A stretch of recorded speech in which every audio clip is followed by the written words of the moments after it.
You typically don't look to the interior offensive line for a spark, but if the name fits and if the player fits and provides that in a couple of years, hey, you'll take it. And hopefully you will take us for the next 60 here at the Voice of College Football, Miami Hurricanes Live. We've done this a few times. And we've got Cam Underwood, of course, making it all go for us. On the analysis side, you can catch Cam's work and the rest of the staff there at State of the U each and every day. And Cam delivering for us multiple times a week here at the Voice of College Football. Cam, how you doing? Doing well. To the initial comment from DC, forever loyal. My bad. I was looking up stuff in another tab, and I was not communicating properly with Mark that we were ready to go while I was doing it in the background. I will wear that on the chin. I will take that. But hey, glad to be here. Good to see y'all, boys. Only late by like two minutes, but hey, it's all right. I get it. Punctuality is a thing. You know, I get it. I'm here with you. My apologies. Good to be here. Glad to see y'all. Let's get it. Now, see, when I'm in a good mood, I respond just the way that you did, Cam. And when I'm in just a bit of a testy mood, when somebody responds like that, I kind of go off on, how much does this cost or something like that. No, I get it.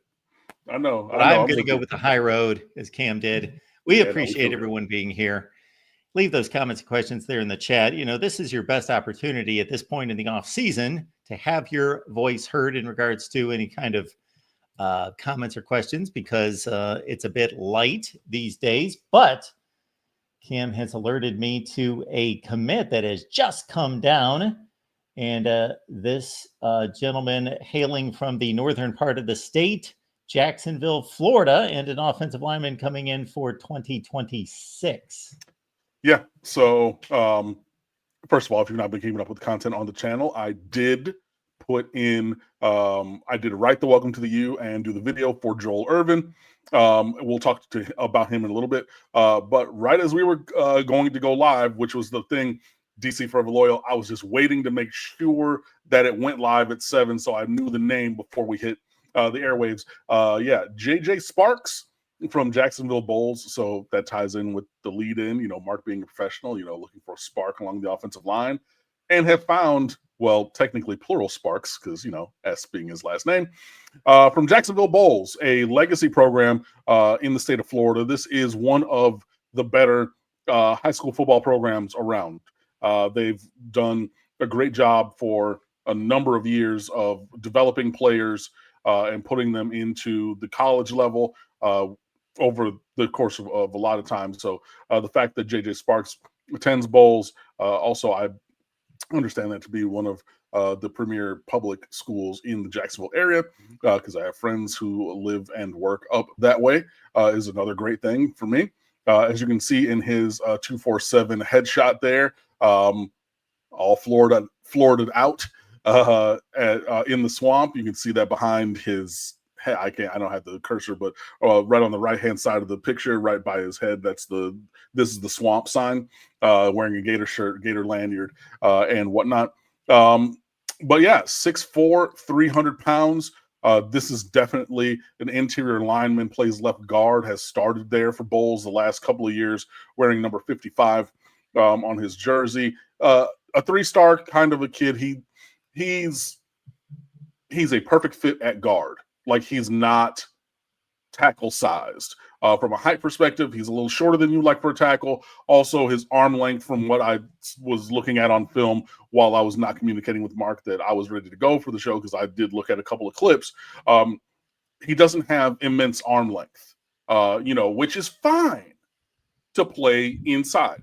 And yeah, so again, this is a high school team that does well with fundamentals, does well with developing players, giving them a solid foundation to grow from, to continue to perform in their career as they go. 6'4", 300 pounds. This is a kid that has has official visits already scheduled to Miami and Florida State. Herb Hand, the longtime offensive line coach from Auburn and Florida State and other places, was leading his recruitment to the Seminoles. But just a couple minutes ago, like I said, he has decided to commit to the University of Miami. That gives Miami 8 commitments in this class. we had been 6 for 6 with blue chippers up through Javian Mallory. Joel Irvin is not currently ranked in the 4-star, the blue chip kind of a range. Although I fully expect that to change. I said in the video, and we'll circle back and talk about him next on here. And then you got JJ Sparks. Again, you need guys all over the offensive line. I've written it already in the numbers and needs. You've heard me say it. You've heard, I mean, if you listen and watch or consume content from any number of other Miami Hurricanes sites and contributors, whether it's paid or whether it's not, offensive line is going to be a huge, huge focus in this class. And so now you got Ben Congdon, 6'8", 300-pound offensive tackle from Ohio. You got Joel Irvin, 6'7", 340 from Fort Myers. And now you got JJ Sparks, 6'4", 300. You're building the kind of, again, these are the foundational building blocks of the Great Wall of Mirabal in this class, continuing with another solid get. This is another good player for that group. Am I expecting the world of him as I would with maybe some other higher ranked players? Probably not. Might take a couple of years to, continue to work on his body, continue to build his skills before you, pencil him into the starting lineup. But do not get this twisted. This is a Miami caliber player along the offensive line. You're going to need those guys, and this is one of those ones that you need because you're not going to have 5-star All-Americans at every single position. And regardless of the ranking and everything, when you look at him play on the field, and again, I had to dive a little bit further, but from what I was watching these last couple of minutes, JJ Sparks is definitely a Miami caliber lineman. This is someone who can be developed by Mirabal moving forward on that offensive line. Very excited about this. And again, this is your already third offensive line commit in this class as we sit here on April the 2nd. Brother, if that doesn't, again, the action belies the intent. We've been saying that this is going to be a huge offensive line class already, but basically at the beginning of April, we have 3 offensive linemen committed. There you go. So a couple of perspectives come to mind here as it pertains to Miami and then just the offensive line position in particular. One would be, we see that he is ranked 71st interior guard center. Let's say we double that to include tackles, and he's somewhere in the top 150 range of offensive linemen as rated in America. And I know that's very rough math. Yeah. And if Miami's a top 15 program, and they are typically, any power program is going to sign typically how many offensive linemen? 5 or 6 in a class? Between 4 and 6 or 7, yeah, somewhere. Okay. So the sheer numbers would say that he is not a Miami caliber player. However, I would go in these two directions, and it does not speak to JJ Sparks in particular because I know nothing about him. This speaks to just my approach, I guess, in looking at things. One would be, first of all, the trust that you have in the coaching staff at this position in particular, where throughout the rankings, just they know what they want. They can spot talent, especially at this position, and they know what they want, and they can see a fit, and they can see a projected, starter or complementary player that will work and be a serviceable backup that will be in those key 2 or 3 positions after the starter, something like that. Number one. Number two, in that I have nothing to back this up. I would love, and this is the many things that involve recruiting in particular, that I would love for there to be exhaustive studies on, but I don't know who's going to go through this. But it seems as though if you could take all the various levels of productivity in college football at every position, going from All-Americans to all-conference players to highly productive starters, and then you measured that against the star rating and the ranking, I would guess that there would be a larger variance downward to offensive linemen, meaning there is more development needed there, and there are lower rated players who ascend to become very good players at offensive line. And again, this is just a guess. I have nothing to back that up, but it just seems that way. No, and that's fair. And again, when you consider the developmental nature of offensive line in general, you know what I mean? You're going to sometimes plant a seed that is not a tree tomorrow. It's going to be a tree that creates the shade for future generations type stuff. That was Miramar Band. Shout out to you, Kenton. I know you heard that. But yeah, like he's.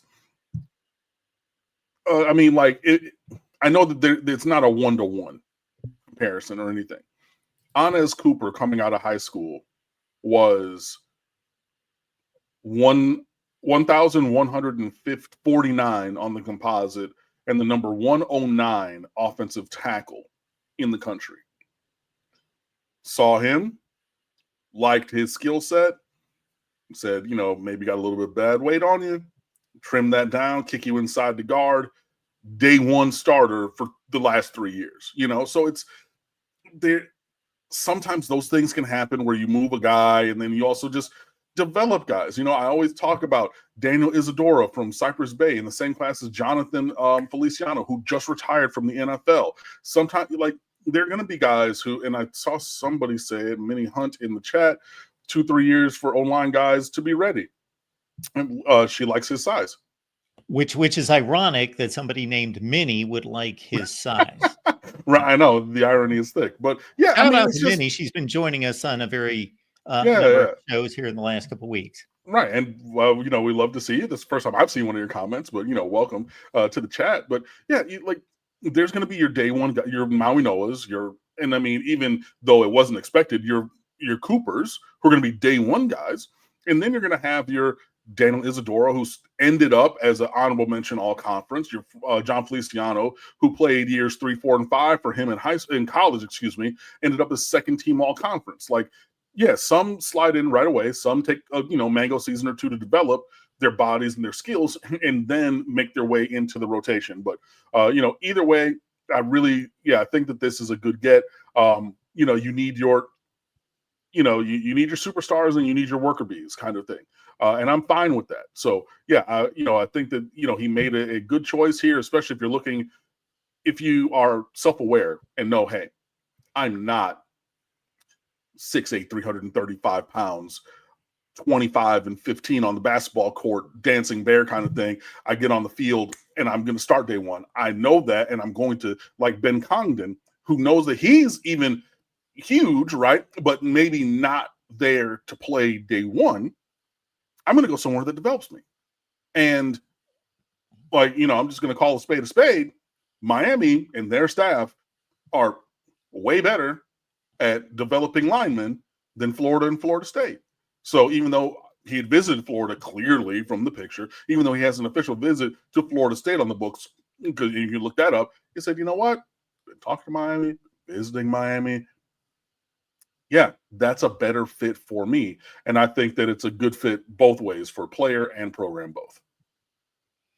Appreciate you being here at the Voice of College Football. Cam and I get together each and every Wednesday night, 7 p.m. Eastern Time. Also keep in mind that if you would like to feature your service, your product, or your own personal brand, you can hit us up at sponsorships@VOCFB. That's sponsorships@VOCFB. And we will get right back to you. We can do a lot of good things for you. We certainly have had a number of sponsors who have lauded our efforts in promoting their brands, and they've seen a significant boost in their social media and their engagement. So hit us up right there. Boy, I hit another point on the offensive line, but we'll move on because you dropped a name that you wanted to take down a certain path as well. Yeah. So Joel Irvin from Fort Myers, Florida, is a guy that we had touched on last week, I believe. Wrote a piece, did a video. That young gentleman is also now a Miami Hurricanes football commit for 2026. So he had been committed to Louisville, and shout out to Louisville because they generally do good work in early identification and in recruiting of players who might have a chance in the future. And as you're looking at this, first of all, the height and weight are outdated. So on a visit to Florida State, they measure in players. They put out that they measured him officially at 6'6.5", 330 pounds. So, you round up, basically you're talking 6'7", 340. This is another kid who's in the 3-star range. He'd been committed to Louisville since last March. And again, shout out to them for making moves early. They did the same thing with Cole McConaughey, who plays for the Miami Hurricanes now at defensive end in last class.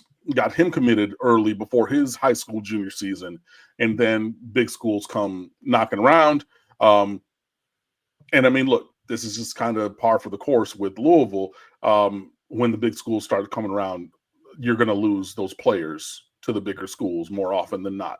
There's going to be times where you get a guy and things like that, but in general, the more often or the more frequent engagement is whatever big team will finally figure out your underrated recruit and then go snag him.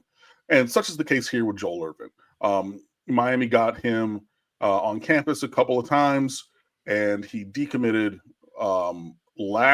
not this week, as in yesterday or 2 days ago, but last week, Monday, the 24th of March. And then he was one of the million players who was on campus for the controlled situational practice. It wasn't a full scrimmage, but whatever. They did situations and the pool party. And for the third week in a row, I believe, third or fourth week in a row, following an unofficial visit, he then committed to the University of Miami. This is, well, first of all, go watch the video that I did for him, and there will be a video forthcoming for JJ Sparks. This is a kid who's a pure tackle. You're talking 6'7", 340. I've heard the Canes Insight guys talking about he has 11.5-inch hands and like an 84-inch wingspan. Hello. Like, like mitts. So that's palm to pinky, top of like, pinky, right? Yeah, it's something like that. Pinky to thumb going on the So and this is a kid who's like 20 or 22 and 15 on the basketball court. When you go watch the video, the first two plays are him, spoiler alert, pulling on inverted V or power read. And a kid that big on a high school linebacker, which is basically going to be a small safety at the college level, and he's has a head of steam coming around that corner. There's some comical blocks on his highlight film. This is a kid that Miami has reportedly been super duper duper high on for a long time. They do not view him as a mid 3-star. They view him as a upper 4-star, potentially pushing 5-star kind of talent and potential. He's, massive. He doesn't really have bad weight at 6'7", 340-ish. Again, he fits your physical markers for the position to a T. Like, he looks now like an NFL offensive tackle. And this is a huge get. Cannot say it enough. Like, I know that, there are the people who focus only on current recruiting stars. And you're going to look on the screen and say, well, Cam, in the composite, 733 in the country, 0.869 recruit rating, number 60 offensive tackle, number 100 in the state of Florida. Go watch the film. Go see and he's bigger than 280. I guarantee you he's bigger than 280. Go look at the film. And I paused it and I pointed out it many times. You just see him like he's a full head taller than dudes on his team. Like, it's ridiculous. And to Dave's point here, the offer list tells more than the star rating. So if we go, or Mark, you can actually just scroll down really quickly on this page for Joel Irvin. just to the top. I was looking for video, actually. I was looking for tape online. Is what I was going for. What do we want here? Oh, just scroll down a second so we can see the other teams recruiting him at the top of this 247 I gotcha. window. Just a scotch. And there's good. So Miami, USC, Florida. I mean, those are like the real big ones. You can go up. Oh, Florida State's there, but bad. I mean, well, yeah, Georgia's not bad. But when you're also looking at the who does he have offensive or official visits? All these different kind of things. But like the offer list and where he's supposed to be visiting and things like that has way more to do. And I fully expect when there's another update on all of the services coming towards the end of spring, Joel Irvin, his ranking is going to skyrocket. This is not anybody's 3-star, guys. I'm trying to tell you. And Miami believes that completely. And yeah, this is another big get when you consider then, you have the Kenny Pepe or Kenny I don't even know how to say it, from IMG Academy, who's, 6'7", 325, 330 pounds at left tackle. You got Jackson Cantwell from Nixon, Missouri, the #1 overall player in America, also at left tackle, in that same kind of size range. You can really have a very, very, very elite class for offensive line if you get either or both of those guys. And even if you don't, then you can just keep going and looking at other offensive linemen who are coming down here. Johnny Jones from Berkeley Prep, 6'6", 305. He's a 4-star offensive tackle, has been down multiple times, including last weekend, I do believe, for the pool party, and he has an official visit on the list. Ben Congdon already committed. Cannon Pickett, DJ Pickett's cousin, 6'4", 324, probably profiles as a guard, but he's another guy. Ryan Moret from Miami Southridge, 6'4", 290. He's another guy who profiles on the inside. Who's there? Reese Woodrow from Orlando Boone. He's a guy who also projects inside but plays tackle at the high school level, 6'3.5", 310 per his 247. Those are all guys. And Brett College, 6'5", he's basically 6'6", 320. But again, you're looking at him to play guard at the next level. And I'm sure that there's more. There are so many guys who Miami is after that are of the caliber that you need. So yeah, this is another good get. And when you really look at Joel Irvin as a blue chip, because he is, along with Ben Congdon, who is ranked that way already, and Joel Irvin isn't. Yeah, there's a lot to like here. Appreciate the super chat coming in from Eddie.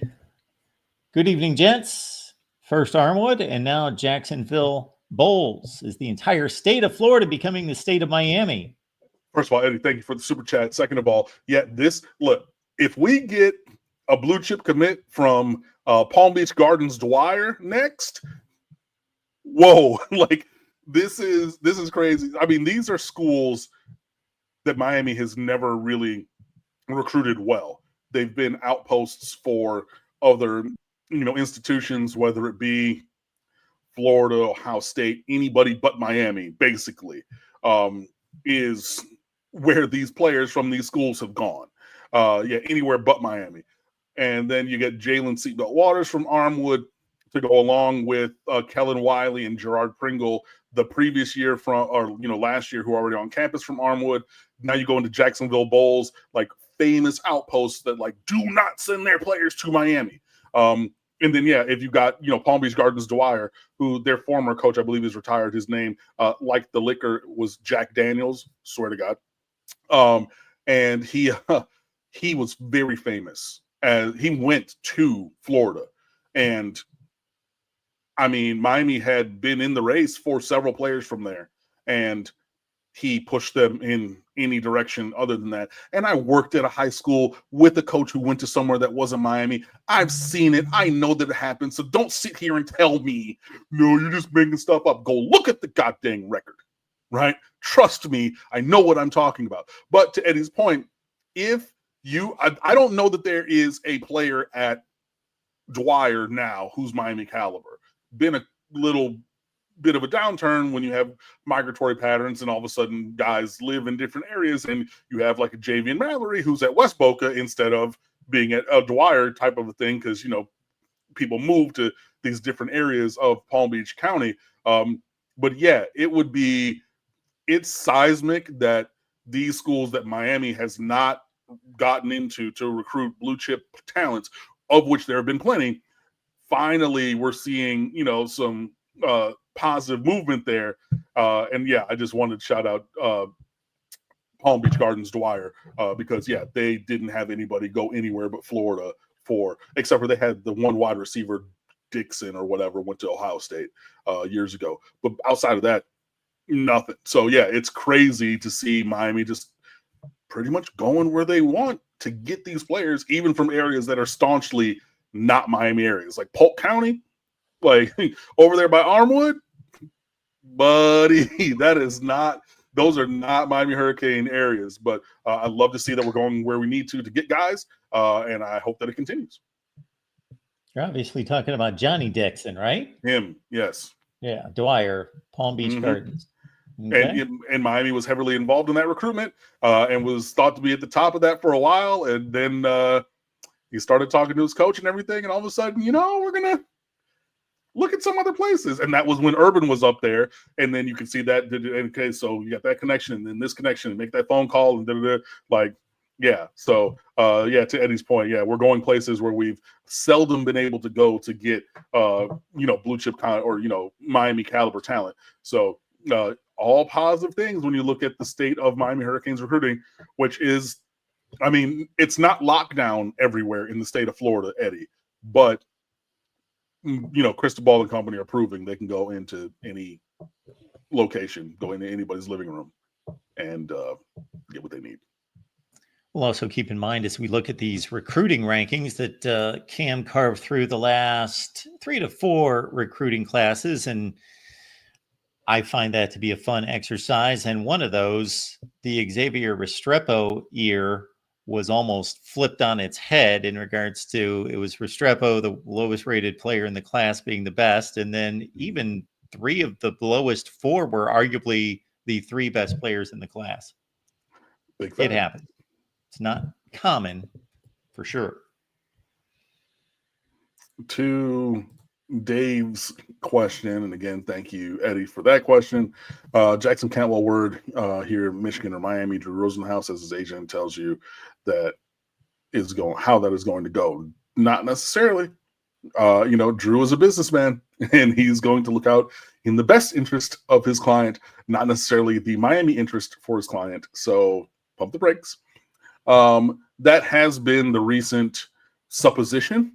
I've seen or consumed, content from like On3 about this. I've seen a couple other videos where people are saying it. Basically, the word on the streets is right now for Jackson Cantwell, looking at NIL deals, Miami or Michigan. No, I'm not conflicted, even though I grew up as a Michigan Hurricane. What is wrong with me? A Michigan Wolverine fan. I'm not conflicted about where I would want him to go. It would be Miami. I also think that, Cantwell has official visits scheduled to Miami on May the 9th, and then 3 weeks later, hometown Missouri is going to be able to shoot their shot for the elite player. And then, Georgia, Michigan, Oregon in order. Like, this is going to be a toe-to-toe battle at the very top level of the sport in terms of recruiting for Jackson Cantwell. I think Missouri is getting the visit because that's where his parents have made their home. I would be truly floored and shocked if he were to stay there, unless he has a love for, home on the range in Nixa, Missouri, in the middle of nowhere, that is stronger than I'm giving it credit for right now, right? But yeah, Miami, Georgia, Michigan, Oregon, and you're talking about teams that are known for offensive line, number one, elite recruiting, number two, and NIL bags, number three. So even if, to Dave's question, or the current word on the street, it being between Michigan and Miami, you think he's going to go out there to Eugene, Oregon, and they're not going to have a crooked number offer for the number one player in America that's at least competitive? Let's be real. So, yeah, Miami has a very good shot at this player. Nothing is done. I know that Mr. Cantwell Sr., the dad, went to and trained at Missouri. But as I've mentioned on here before, the coach that coached both Mr. and Mrs. Cantwell in their Olympic throwing careers works at the University of Miami. So even if you're like, okay, well, dad's alma mater, like, yeah, but the coach you worked with and the closest, in your sport and everything to help you get to the Olympics, in track and field, is in Coral Gables now. So yeah, it's, this is going to be a recruitment that is not done today. It's not done tomorrow. This is going to be a heavyweight fight at the very, very top of the sport, and we'll see what happens. Folks, we do not want you to contribute if it creates some type of hardship, but if you have the wherewithal, please consider contributing here at the Voice of College Football and to our show with Cam in particular. The Super Chat is available there.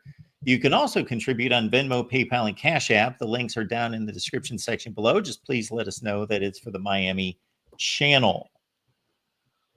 I was moving ourselves back to 2019 in case we need something in our back pocket. I believe you have taken us back to the 2020 recruiting class. And so I popped up 2019. Didn't we do 2019? 2019 is headlined by Jeremiah Payton, Keontre Smith. Oh, yeah, no, we did Harvey. 2020. Yeah. Okay. Let me see. Was there anything else before I wanted to get that? Not new, but Zach Etheridge, Will Harris, and Kevin Beard spoke after practice the other day. Continue to sing the praises of Xavier Lucas. Love that. And then Kevin Beard talking about just developing young players at wide receiver because we need that. Also saw CJ Daniels in his Miami Hurricanes #7 jersey for the first time the other day, which was great. The team just continuing really to work. And I get the feeling that the fan base, from what I've seen, is really splitting into Ray Joseph, the Ray Joseph faction and the Malachi Tony faction. And it's just like, yeah, any little thing that happens. Like I've seen other content creators, create full videos like, yo, Ray Joseph is a Miami Hurricane through and through. This is his time. This is the. And then, I've seen, of course, and I've spoken about it. I've heard from other people like, yeah, Malachi Tony, like, he's coming for that #1 spot. So we'll see what happens there. But really excited with what has been going on at practice, just continuing to develop guys. Justin Scott and Armando Blunt along the offensive line really continue to assert themselves as taking a big step forward, and others. So yeah, that's been fun as well. So based on what you've seen and based on your intel, we're not going to hold you to this, but which direction would you go? Where is your lean between those two? Malachi Tony and Ray Joseph? Yeah.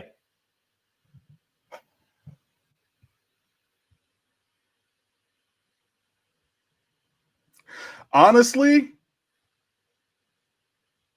I like the new shiny toy, Malachi Tony.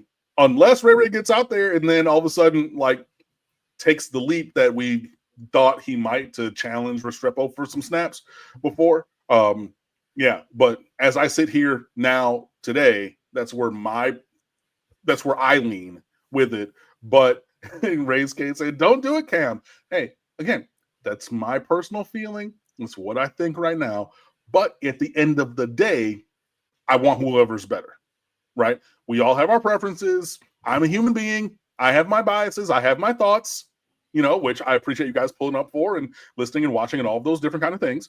But even with my preference, if another player is better, then give me the better player. So those are my thoughts. Is there a tight end in this class that Miami's in the hunt for that you would like? There are several. You have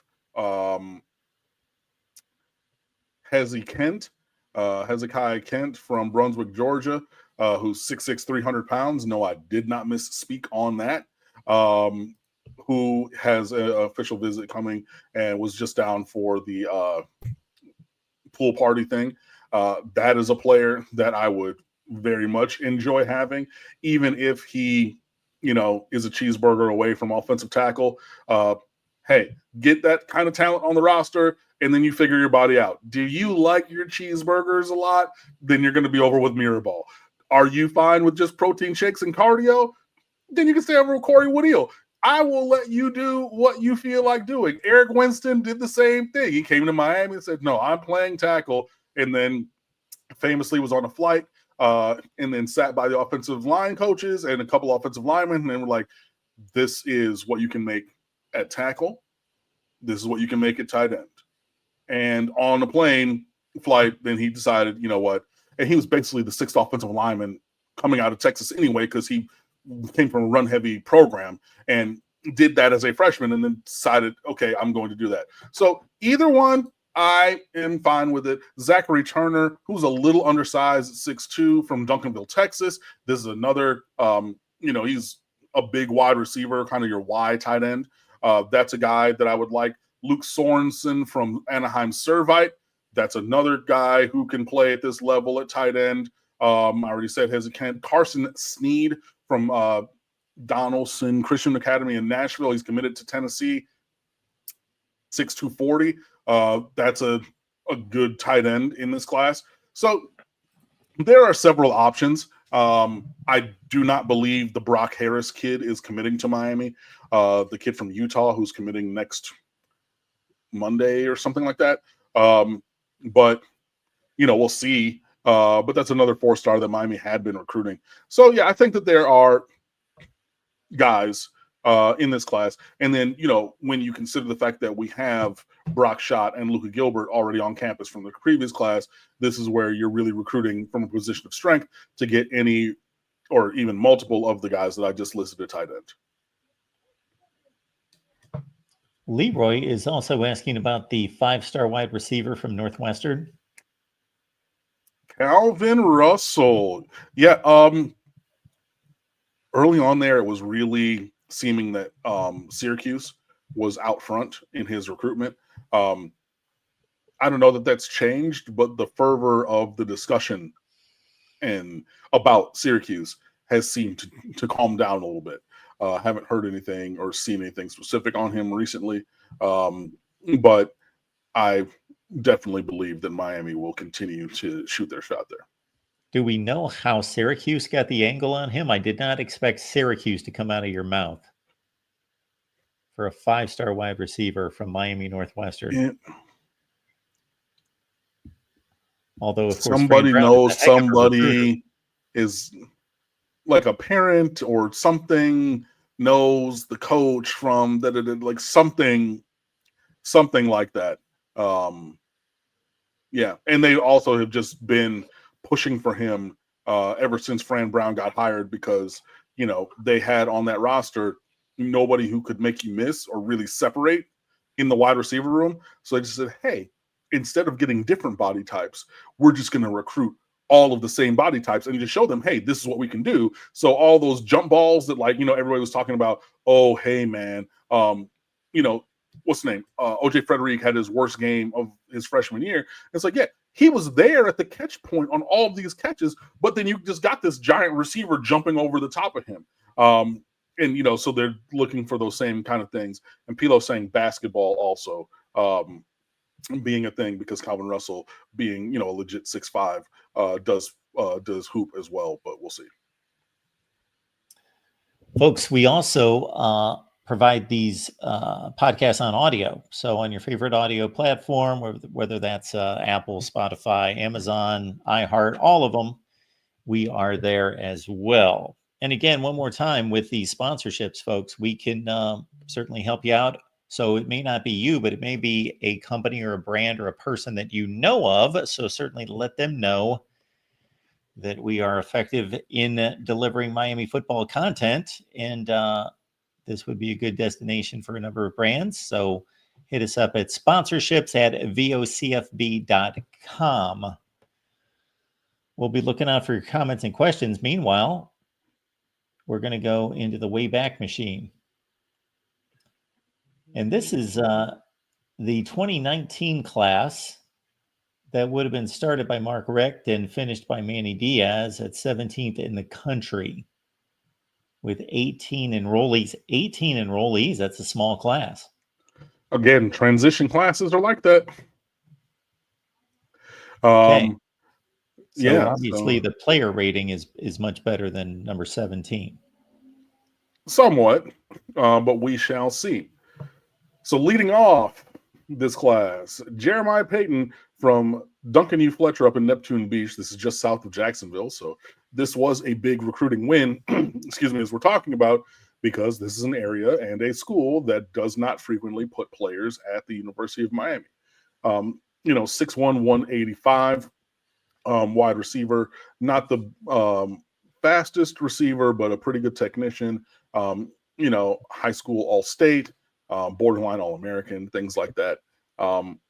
Unfortunately, at Miami, never really was healthy. And when he was healthy, he never really made an impact. You're going to see the stats here in a second, which Mark kind of gave away with, his facial expressions. But, 6 catches for 58 yards and 1 carry for 7 in his entire Miami career.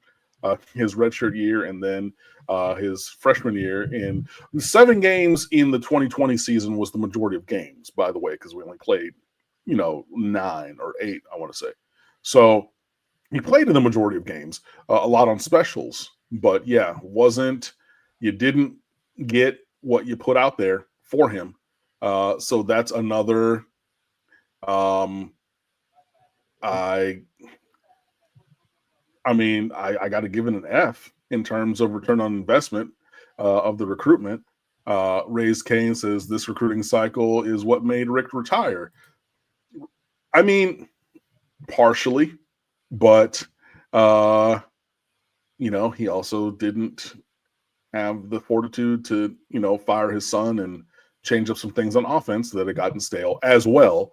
Keontre Smith from Chaminade, safety turn linebacker, another 4-star from a legacy championship program here in South Florida, another big get.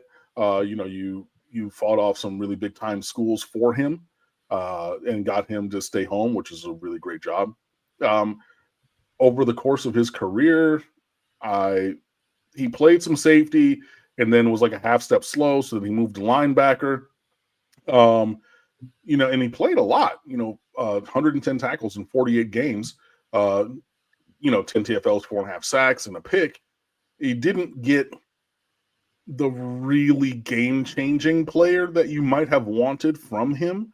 But, for 2021 and 22, when he played most of his football, that's not bad. It's a solid backup rotation, kind of a guy. And you need those guys. Second highest rated player in the class, though, for a team that I get it. I was getting there. I hear you. He's at the top of the class, and you're getting low end starter, high end backup output. And then he moved to linebacker in 2023 and everything. But when you have the disparity of second highest ranked player, borderline, backup starter, decent rotation depth kind of option who could play at this level. He played a lot and he played fine. I think, you got to give that like a C plus maybe. Didn't set the world on fire, but he didn't burn the house down either. Excuse me. So he was fine, but not a superstar. Jafari Harvey from Vero Beach. Again, you battled a lot of teams for him. You got him here. Started. He played a lot here, and had the opportunity to continue here in maybe a rotational role.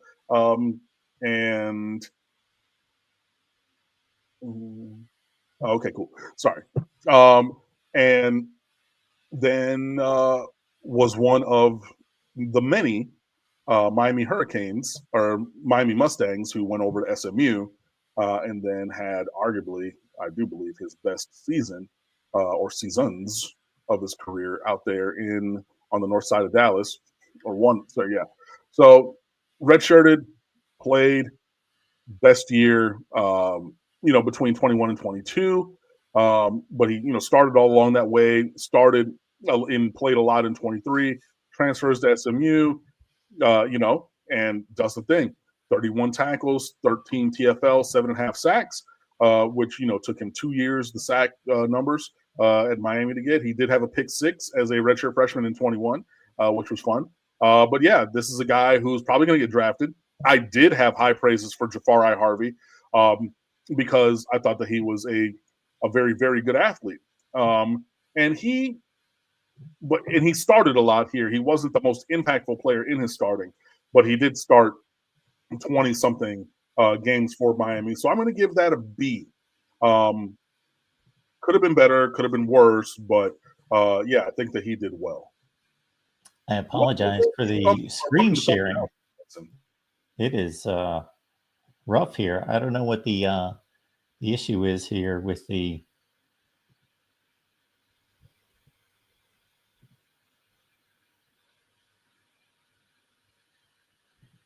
That is very odd. It's taking forever for these to load. It does that sometimes, especially, I've encountered that when I was doing the Welcome to the U's. It's usually done fairly well for us live. But anyway. All good. Avery Huff, 4-star linebacker from St. Thomas Aquinas, a guy that I thought was going to be foundational to developing the linebacker room and changing it in terms of upgrading the size and athleticism. And that just simply never happened here. Avery Huff stats. If we go over to his sports reference page, what's that? 8 tackles and a tackle for loss in 23 games at Miami. And it's there. And then, transfers across town, down Cayocho to FIU in 23, plays his last year, 15 tackles, a TFL, which was a sack, and that's about it. This is another F. Like, this was a blue chip All-American that we thought was going to really do well and be at the top of the roster. And it wasn't just, people in the world of recruiting. Like, there were so many times talking about, his athleticism and just looking the role and all these different kind of things. And unfortunately, never really shook. Jason Blissett from Brooklyn Poly Prep. This is when we were going up north for our defensive lineman, as you see the kind of preview still on that screen. A good-sized guy playing inside a D tackle. He was a high school basketball player up there in New York as well. Same as another guy on that screen, in this class. I think that I think he played okay.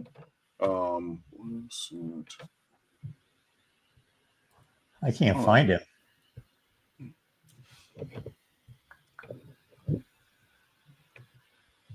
Or did he not? Oh, yeah. No, he didn't really play.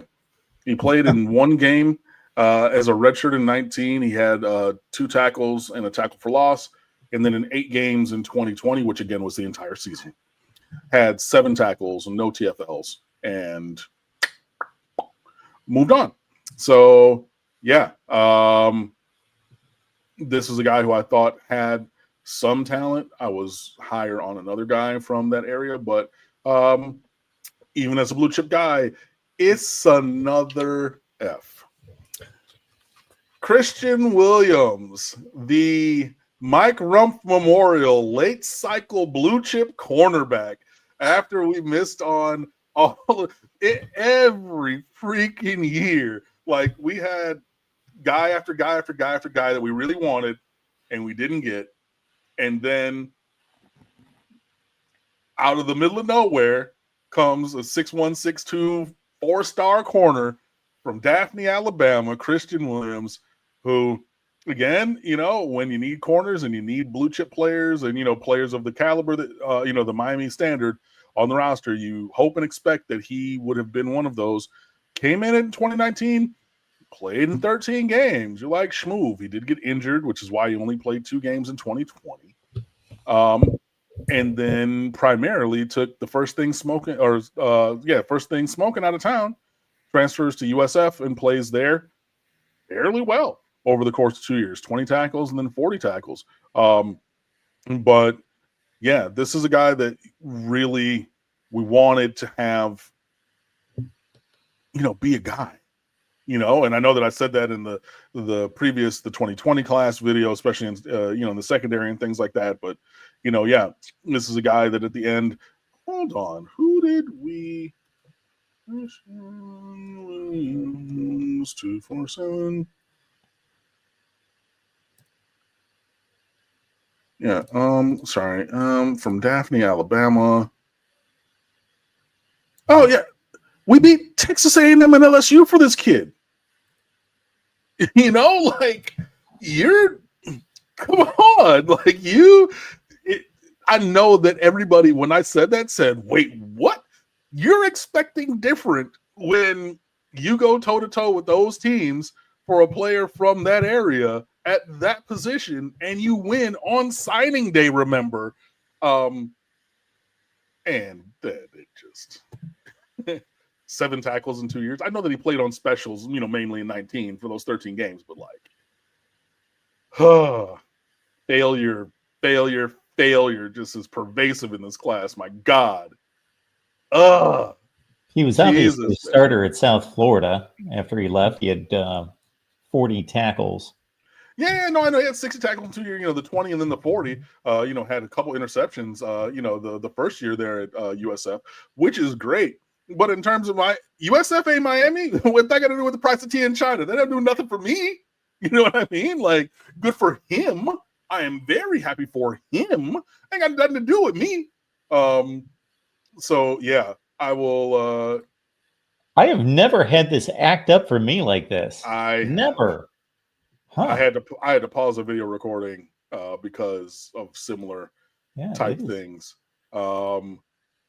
I will load this up over here on my screen and continue the narrative. Jared Harrison Hunt from Christ the King in New York. Sorry, pause. Paula with the super chat. Appreciate that. Mark really blew the momentum from 2016 and 2017 in the year 2018 for the class of 2019. Let me interject with one thing. Do we know when Mark Richt announced that he was sick, that he had physical issues? It wasn't that long after he... He was already on ACC Network for like a year or two. Okay. Yeah. I just have my thoughts that he wasn't necessarily at his best. No, he wasn't, and you know, I think that he knew. And everything. And like I said it at the time, and I believe it, he knew what needed to be done, but he also knew he was no longer that version of person to do the doing. You know, and whether that comes into effect with, you know, the health stuff and all the other things that we know and continue to wish him well through. I think that he very much knew that, and that's why he decided to step away. And yeah, like I know, like the showing symptoms before he left Miami, but like I know he put it out publicly later. But yes, Raising Cane, to your point, I believe, yeah, like he, for a lot of reasons, knew and believed, I know what needs to be done. I am not that version of that person anymore. And then boom, and then yeah, really, that year,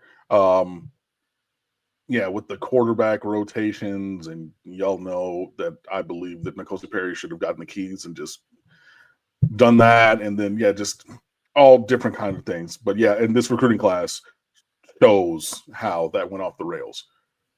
But anyway, Jared Harrison Hunt, I think that he did pretty well. I was surprised when he left Miami, because I was fully expecting him in 2024 to be, at the top of the rotation along the defensive line, defensive tackle. He worked his way in. He was a rotation guy, got injured, missed a game in 22, played 13 games, 26 tackles, 3 TFLs, 2 sacks in 23. I know it's not lighting the world on fire, but again, you're not going to have 95 tackles from defensive tackle. You're not. But a guy his size and build, I figured, and he got the extra year because of the COVID stuff and everything. So I'm like, he's going to come back in 24, and then we can have him be one of the building blocks and go forward. And then, yeah, he was another SMU Hurricane. So he goes over there, does that, and I think he was like second team all conference ish. So yeah, this is a guy who I think we got from him production requisite to his recruiting ranking. So I'll give him like a B minus, and then he goes over to SMU and has his best season as a 6th-year senior and everything, and could potentially even be a late round draft pick. And good for him. Hey, Cameron Williams, Shamanad Madonna, let's get it. That's about as hype as I've ever been for Cameron Williams, because he didn't do anything at Miami. That Cameron Williams that I just looked up is not the one that I was looking for. Yeah, I don't think that he did anything.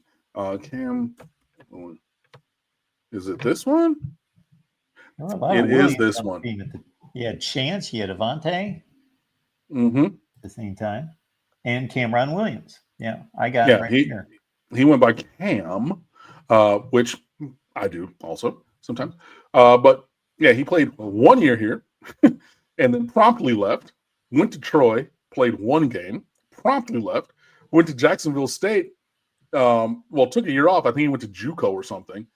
Came back to Jacksonville State in 23, and then went to Georgia State last year. And yeah, this is a whole bunch of nothing from him. And, this is, I know that we've taken some guys with potential along the defensive line, and they have not realized it. Cam Williams is not the only one. But he, I think, is maybe the poster child for that, because he did less than nothing. To Corey Couch, the pocket-sized cornerback. I'm going to give him a BB plus. Like, he played here for a good long time. He made the plays that were there to be made. He's 5'9". Like, you're not going to make him anything other than that.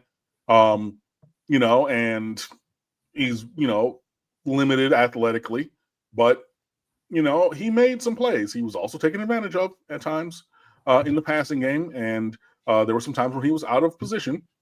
But, at least 36 tackles in 4 straight years.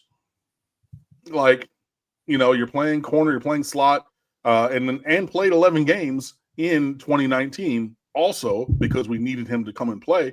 But this is a kid who played 60 games almost in 5 years. Like, you get a lot of production. It wasn't always, everybody's All-American or anything, but, 58 games, 21 PBUs, 156 tackles, 2.5 sacks, as, Mighty Mouse in the slot and everything. Like, yeah, I'm going to give him a solid BB plus. 3 picks his last year. Yeah, man. Like, yeah. And I know that there were issues, and I belabored some of those issues because, like, he was on the Summer Jam screen because, like, even a 6-foot wide receiver had him by multiple inches of height. But yeah, I think probably one of the better players from this class. Zion Nelson, famously 6'5", 240 when he signed. This is a former 2-star who had been committed to Appalachian State, I believe it was.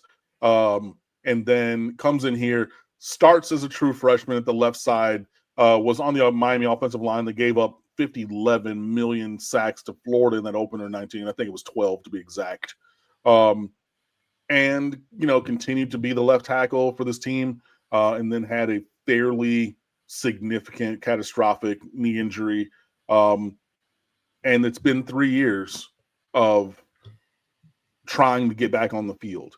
He is finally 5 years later, 6 years later, transferred to SMU, where Rhett Lashley, continues to have every Miami Hurricane alum basically over there.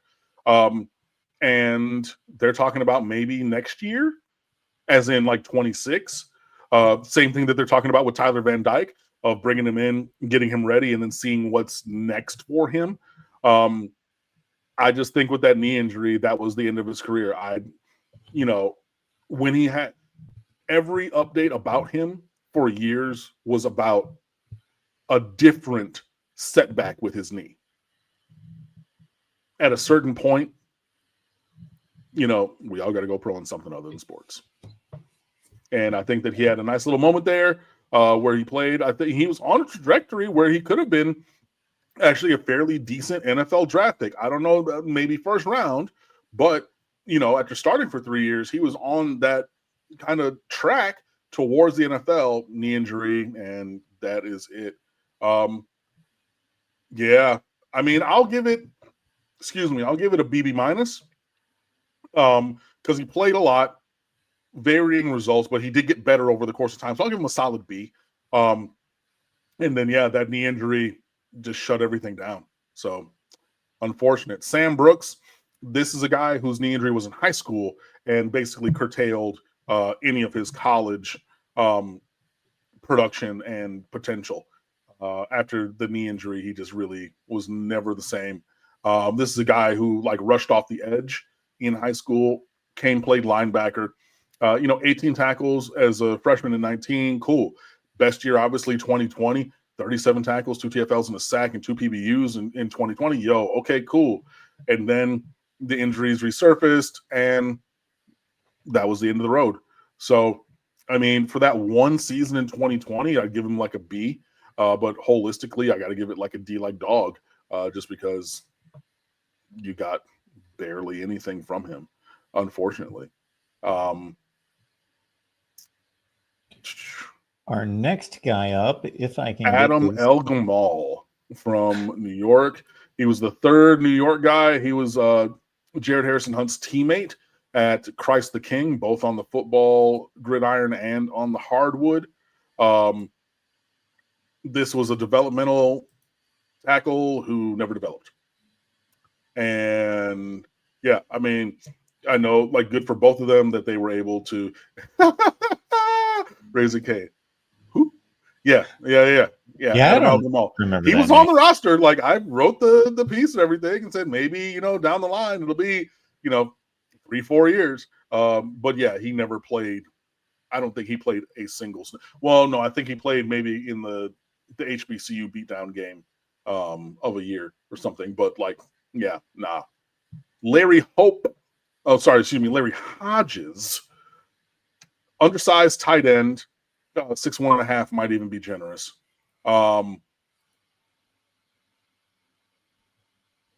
Didn't something happen with him? I don't remember the rest of these guys except for the quarterback.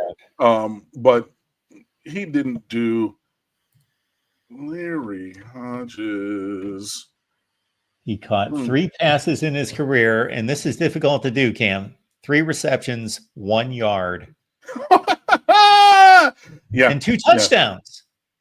So look at this stat line. Sheesh. because he caught 2 passes for 3 yards and 2 touchdowns as a freshman. 2 catches, 3 yards, 2 touchdowns, but then he had a catch for negative for 2. negative yards. Yeah. He Sounds about had right. he might be the only player in the history of college football with more touchdowns than yards receiving. Yeah. Yeah. That could be. And he just, never amounted to anything. That's quite the distinction. Yeah. I mean, if we're digging down there and saying he had more touchdown catches than yards, it just that's another F. Paulo, as you're looking at the next one, I forgot how much Manny and Rick love the undersized players. Hey, man, when you're unable to recruit head to head against the big boys for, prototype bodies, you gotta do that kind of stuff. The quarterback in this class, Peyton Matoka, from Houston St. Thomas. He was like the Houston Small Schools co-player of the year. There was like I forget the kid's name, but he went to Alabama at quarterback, I want to say, who was the Small Schools Houston Player of the Year along with him. He was never going to be a player here and never did play here. He was a program body, if nothing else, and honestly, nothing else. So you got to take a quarterback in a class. You got to have arms, for practice and whatnot. But yeah, that was tremendo yikes there. Jalar Holly. I'm sorry to interrupt, but we started with 18 enrollees, and it seems like we've been going through like 45 players. Mm-hmm. And it just because we're scraping the barrel trying to remember. Yeah, I guess when they're no good. Yeah, right. That's rough. Miami had recruited Spencer Rattler. He was the 5-star in that class. Obviously did not come here. Sam Howell, Graham Mertz. Remember him? And there was Lance Legendre from New Orleans, Warren Easton, that there were several people who were like beating in the comments. I remember this. They wanted this kid. He was like a left-handed scrambling quarterback and ended up going to Maryland, and people wanted him so badly. Yeah. And this was the year. Yes, this was the year that Miami pushed everything to the center with the Rick Jr., the son Rick at quarterback coach, and sent him out to Eugene, Oregon every single week to go recruit Michael Johnson Jr. at quarterback on the PJ. Y'all remember that? Every week they sent him out there because we wanted the one quarterback in this class and didn't get him, and he went to Penn State. And you're looking at Peyton Matoka. That is your Michael Johnson Jr. sized hole in this class. We went all in on a dude, didn't get him, and then we're like, cool, whatever. And he was never, ever going to play here at Miami. Jalar Holly, the thing that we know most about him, was dancing on the sideline while Miami lost football games. Number 98, doing all those dancing the jig over there from Buford, Georgia. Transferred out and did nothing. Osman Traore played rotationally on the offensive line, coming from Hutchinson Community College. Cool, whatever. Jalar Holly, that's an F. Peyton Matoka, that's an F. Osman Traore, maybe a C- or a D. Ja'Kai Clark, this is a good get. This is a undersized guy. Loganville Grayson. He played here. He started some games along the offensive line, played rotationally, and then, like so many others from this roster and in this class, was an SMU Hurricane, transferred over to SMU, starts on center this year for them, and was like second team all conference. So probably BB plus for him, and then probably maybe A- for his career if you're taking into account what he did elsewhere. Ja'Kai Clark he doesn't fit the mold of what Miami's looking at right now on offensive line, but overall, he had a solid career. I would say one of the biggest wins from this class, the former housing construction worker and Bali tattoo salon owner himself, Lou Headley, from Pro Kick Australia, went to the City College of San Francisco, and then came over here and was an All-American. The Ray Guy Award semifinalist and finalist, and arguably the best punter in America for 4 years. He came in at like 28. Like, he was like married with a kid. He used to do construction in the Australian outback. He moved to Bali, owned a tattoo parlor for years, which is why he's tatted everywhere from his jawline down, apparently, and everything. And look at the numbers. Like, did yeoman's work, man. Like, I mean, the shortest average he had in the season was 44 yards a kick, like a 43.9 for those who are being sticklers.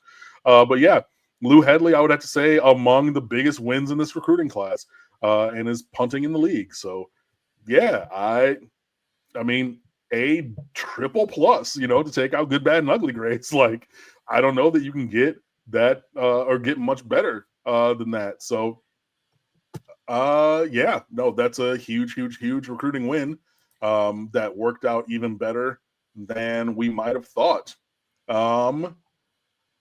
And that brings us to the end. But also in this class, we did get transfers. Chigozie Naruka played on the defensive line. Asa Martin never played here. He played like one practice and then left. Jalen Phillips ended up being a first-round draft pick. That'll work. Trevon Hill from Virginia Tech ended up being drafted as well. Bubba Bolden, KJ Osborne also ended up KJ Osborne just got another contract in the league. Bubba Bolden was the best defender in America for 2 weeks and then fell off. Tommy Kennedy was a FCS All-American and never played a snap here. And I saved the best for last. One Tathan Martell, number 18.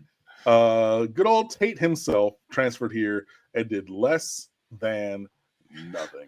And to Leroy the Black Ninja Turtles' point, looking back, we can see why we went 7-5 most of these years. Classes didn't hit, didn't develop, and we just missed on so many guys. Like, just looking, I mean, like John Emery, who's going for his 7th year, and what's the name? One of the worst humans to ever live. Brian Kelly kicked him off of LSU's team because he wouldn't make room for him. Trey Sanders from IMG went after, missed. Noah Kane, when he was from Texas and then moved to IMG, we were leading, didn't get him. DJ Williams, the running back who went to Auburn, didn't get him. Marcus Crowley, we had committed, and he flipped to Ohio State. Cool. Ches Malusi, who went to Clemson. Cool. We didn't go after Naquan Wright for real, and then he ran like a 4.2 flat or whatever. No, he was like a 4.38 at their pro day up at UF. This is the Jaden Hazelwood year that I mentioned last week. Kyle Ford, we were trying to push there, and he paid us dust. George Pickens was in the same recruiting class. He's going into like year 4 in the league, and some of these dudes are like still in college. This was the Frank Ladson year. This was the Tyreek Stevenson year, right? And I know that he transferred the whiffs in this class as I'm going down the offer list. Like, I mean, we did also on the list offer Jamison Williams out of high school, didn't get anywhere. Ramel Keaton, who went to Tennessee. I'm on the just the wide receivers right now. John Dunmore from Chaminade, who ended up going to Penn State. Like, yeah, it struggle bus season. I mean, and like that's just quarterback, running back, and wide receiver. I didn't even really get into all the other misses in this class. If I scroll down on these offers real quick. Oh, that was Keon Zipperer and what's the name? Lloyd Summerall in that same class, I want to say. Yeah. Who did we miss on? I just want to see a cornerback. Scroll. 14 offers. Kyer Elam, Akeem Dent, Travis J, Joey Porter Jr., Jaden Davis. We missed on that same class. It was rough. Jordan Battle in that. I'm sorry. I know I should hit the microphone. I'll leave it here. I remember I worked with Jordan Battle, his dad, and at Deerfield Beach Senior High School. And I remember seeing this kid at like 4 and 5 years old, and all he wanted to do was play football. He loved the Miami Hurricanes, and dad was a huge Hurricane and everything, and told that man to his face, your son is too small, your son is unathletic, your son is soft, and he will never play here. And he goes to Alabama, was a first-round NFL draft pick. And we tried to circle back later, just like I told the story about trying to call Sky Moore literally while he's on the stage at American Heritage for his recruiting ceremony. Man, I'm gonna have to go back through this. There are so many whiffs in this class that yeah. I mean, and it's just the thing is, everybody knew. All he wanted was to put that U on. All he wanted. And yeah, it just, yikes. That, off the top of the dome, not having watched back the other recaps that we've done, that might be the worst one so far. And there's been some other bad ones, but like 2019, that class, yikes. Is the best player in the class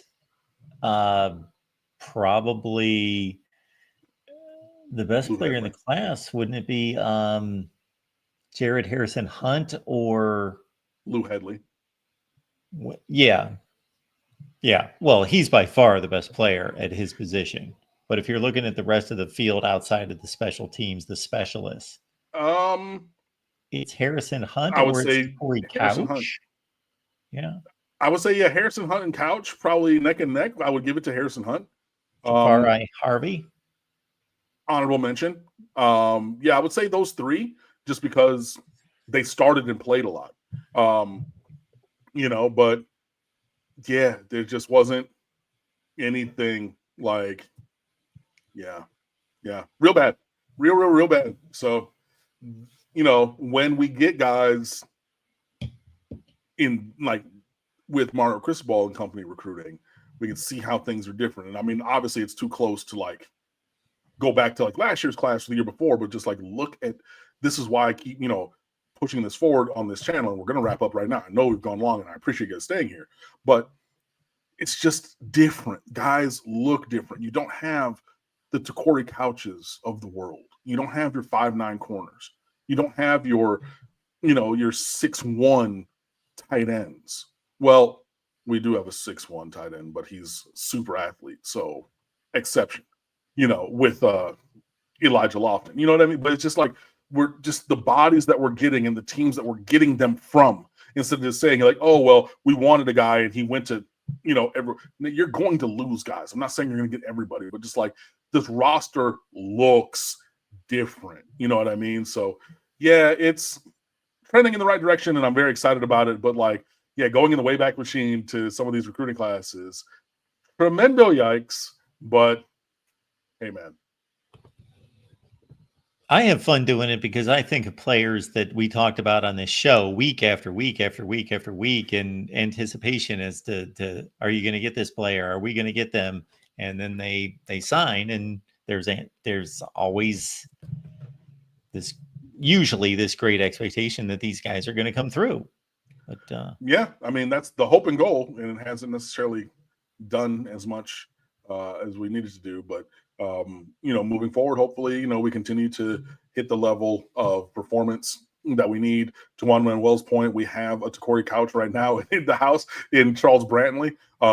He is an undersized corner, but he's also played better elsewhere, like at Michigan State. And to Kenson's retort, I believe that Brantley is better than Couch, and I agree. Both of them being South Florida natives, because Brantley's from up the road a little bit. But yeah, they are similarly sized, but when you bring in Brantley as the one, he's played, as Kenson says, more than 1,000 snaps. You have him as the one small guy who you intend to play inside, and then, not put him outside, because we put Corey Couch outside also, which was a big issue. But then when you're getting Xavier Lucas, who's like 6'1", 6'2", Ethan O'Connor, Emmanuel Kernley, all those dudes are 6'2" or taller, right? And then you get, Chris Ewald, who's a 6'1", you get Jabari Antoine, who's 6'1", in the same recruiting class. It's very different than like the entire defensive back room being 5'9" to 5'10", with instead the entire room being 6'1" or taller, and you have the one outlier, but who's done it at the power 4 level already. So slightly different. And the Falconer TRX, I don't know if I've thrown it up today, so let me throw the X up for you. There we go, brother. X was not highly rated or recruited in terms of Xavier Restrepo. He was in the last class that we reviewed last week and didn't make that point. And yeah, so TLDR, just the recap. JJ Sparks from Jacksonville Bulls committed to Miami today. Will be writing the Welcome to the UPs, which goes up on stateoftheu.com. Please come over and fan with us 24/7, 365. All Canes all the time, always free. I will be writing that and then also doing the video breakdown video on here. I don't know if I'm going to do it tonight. I'm probably going to do it tomorrow, just letting y'all know. So he committed, and we talked about a bunch of other stuff and went back through one of the worst recruiting classes I've ever seen. That's a way to close it right there. We'll see you next Wednesday, everyone. Appreciate you being here.